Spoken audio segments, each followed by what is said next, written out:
honoring those who have paved the way in our community, including an Atlanta political leader. Marvin Arrington Sr. was one of the founding fathers of Atlanta, of modern Atlanta. We all know the story of Dr. Martin Luther King and so many other civil rights leaders who've called Atlanta home. But for us in Atlanta, we have to remember that Marvin's name has to be called in that same way. And Marvin fought the fight. He was one of the major players, the barrier breaker. He built one of the largest African-American firms here in the United States, and nobody gave him anything. Huh, all right, that's part of a new documentary now available on all your streaming platforms. It's called Bowlegs, and joining us in studio is Adelin Gasana, the filmmaker behind that film. Thanks for being here. Thank you. Man, those are some pretty powerful words describing Marvin Arrington Sr., yes. right? Yes. Living legend, and for somebody to impact the Atlanta community from really 3 decades strong. And then, of course, you see a generation of folks who will sign off on that. And it was a beautiful thing. We've gotten every interview we wanted. There was no roadblocks with that. It took you 2 years to make this movie. Yes. Why 2 years? Oh, wow. I originally came in to do archival research. And with the documentary, the kind of the behind the scenes of the documentary work whatnot is you have to kind of excavate a dig, if you will, especially with historic pieces like this. And so here I am doing all the legwork. I went to Atlanta History Center, Woodruff Library, Emory University. I scoured all the old television footage, even the AJC headline articles, and lo and behold, it was all this material. But that takes a process and whatnot, and of course the licensing aspect. And then we go out and we have to interview a number of individuals who can speak on different parts of his life. That's interesting because you've done a number of films over your career. This is the first documentary that's a biographical documentary that you've done. Yes. Were you surprised? Because we hear, we hear the big names. We hear about Andrew Young, Martin Luther King Jr., we hear John Lewis. But we don't hear about Marvin Arrington Sr. Right. Were you surprised by that? By what you learned? Oh, absolutely. I was the archival researcher for the Maynard Jackson documentary, and that's how I was recruited to do this documentary. And what's interesting is that I was actually doubtful, just like you. It was like, I didn't really hear about him.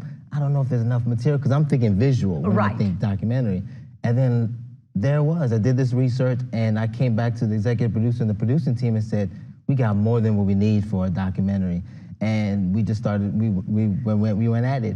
And a biographical piece like this, and one of the things people get when they watch this film, and this is the feedback we get, is that they learn so much about Atlanta. Yeah. And one of the things I say about Marvin Arrington Sr.'s story is that no other story parallels so harmoniously with the growth and evolution of Atlanta.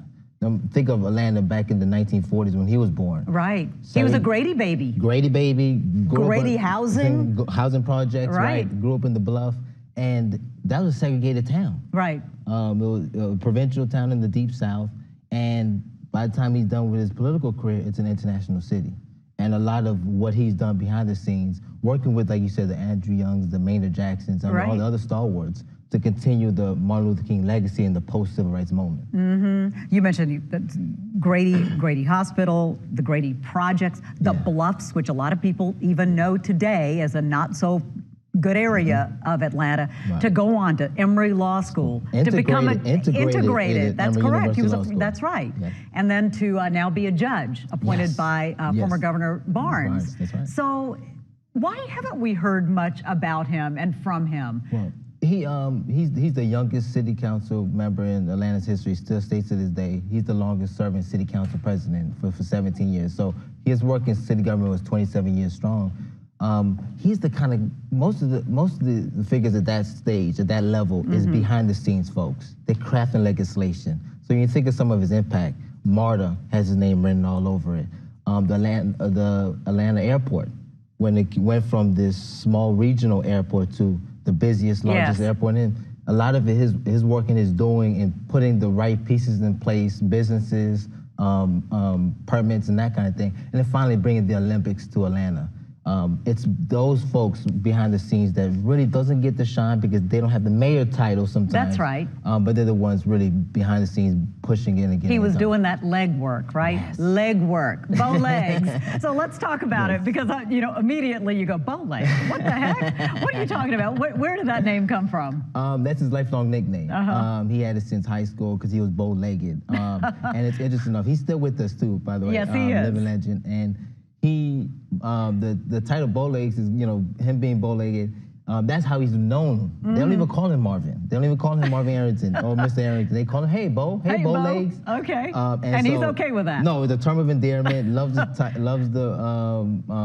term. Nickname, yeah. And it went from his legend as a HBCU grad, a star football player, en route to his legal profession and becoming a lawyer. Okay, let me ask you this real quickly before we let you go, because it's one thing to make a biographical documentary on someone that has passed on, but it's another to make it about somebody who is still with us. Were you nervous about what he would think about your film, and what does he think? I think he likes it. Okay. I think he's blown away by the sheer magnitude of taking his 40 years impactful story into a 2-hour documentary.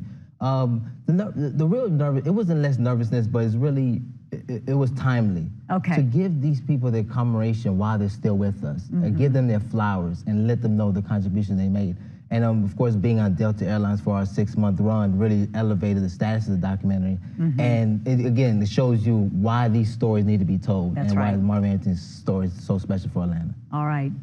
You still got it, Bo. That's what we can say. That's awesome. Great. Thank you so much for joining us to share that.